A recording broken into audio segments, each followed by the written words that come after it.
Siyo okuda oko karati nunu isuang ginawoku.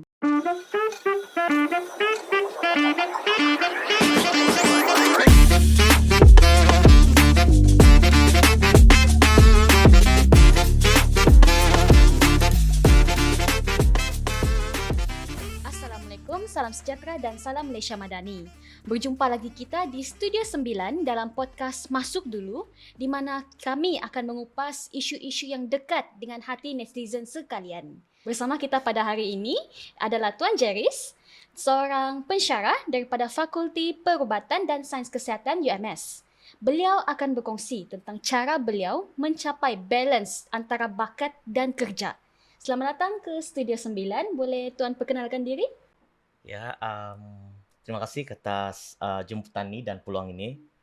Pertama kali nama saya Jeris Jani dan saya merupakan anak Jati Sabah, berasal daripada Kota Marudu Sabah. Untuk pengetahuan Anda, saya adalah seorang pensyarah di Jabatan Sains Perubatan, Fakulti Perubatan dan Sains Kesihatan, Universiti Malaysia Sabah, dan juga seorang profesional teknologis dalam bidang biotek di MBOT lah. Pendidikan awal saya dari Sekolah Menengah Kebangsaan Kota Marudu, dan saya juga mempunyai diploma dalam bidang sains kesihatan dan bachelor biotek dan master dalam medical science daripada UMS. Macam mana Tuan boleh menceburi bidang muzik dan juga nyanyian? Penglibatan saya dalam industri seni semenjak 2014 actually, di mana saya terlibat dalam industri ini mulai daripada sebagai juru kamera pada masa itu, di mana kami mengambil music video di Kota Marudu untuk artis-artis Sabah lah pada masa itu. Jadi saya tidak langsung saya terlibat dan bergaul dengan artis-artis Sabah senior dan bersama-sama dorang lah dalam industri itu. So saya dapat melihat mereka terlibat secara langsung dan tidak langsung di dalam pembuatan lagu, pembuatan video musik, dan juga bagaimana mereka berlatih lah dalam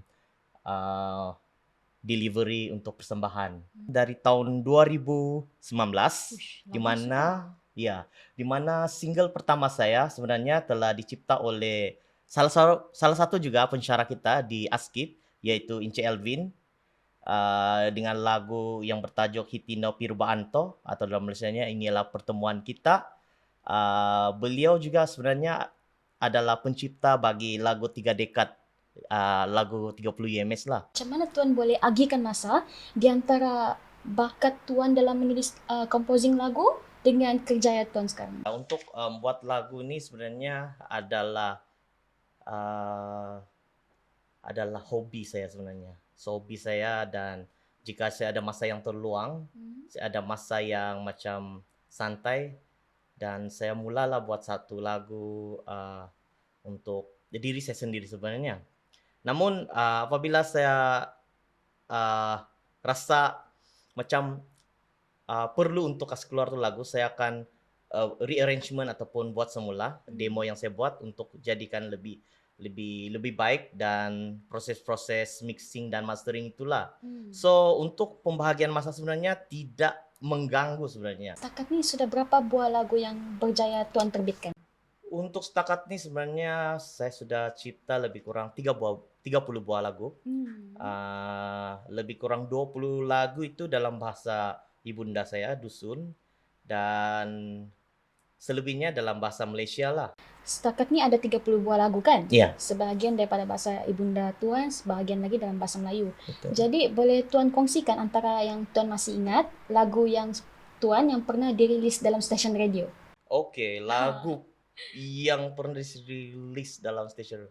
Okey, saya masih ingat lagi lagu pertama saya lah. Lagu pertama saya yang menaikkan saya dalam industri, yaitu lagu Bambarayan Parewagu. Dan saya rasa itu yang lagu pertama yang dipusingkan di radio-radio seperti Kupi FM, RTM Sabah, Sabah BFM, dan juga radio tempatan kita lah di RTM Keningau macam tu. So lagu-lagu ini memang top masa musim-musim kamatan. Jadi lagu ini memang the best of the best lah yang saya ada lah. Jadi masterpiece saya lah. time itu. Boleh Tuan share kan macam mana Tuan boleh kekal konsisten untuk kekalkan hobi sampai sekarang? Okey, untuk kekal atau konsisten dalam sebuah karya lah, saya tidak cakap sebagai, sebab ini sebuah karya, buat lagu. Jadi sama juga seperti kita buat, publication ataupun journal kita, itu ada satu publication. Untuk konsisten kita perlu ada skill sebenarnya, skill dalam membuat. So, lebih banyak skill yang kita ada dalam pembuatan sebuah lagu tu, menunjukkan kita lebih cepat untuk buat. So, another thing is, kita perlu konsisten dalam mengatur, hakiki juga. Jadi kita sebagai pensyarah perlu tahu, di mana direction kita.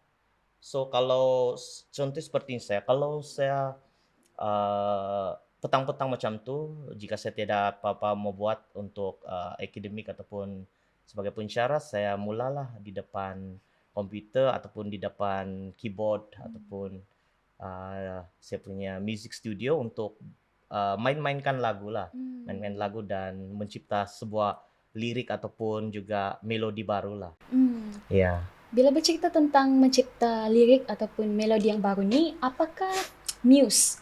Apakah inspirasi untuk buat semua tu? Actually, dalam inspirasi itu banyak sebenarnya.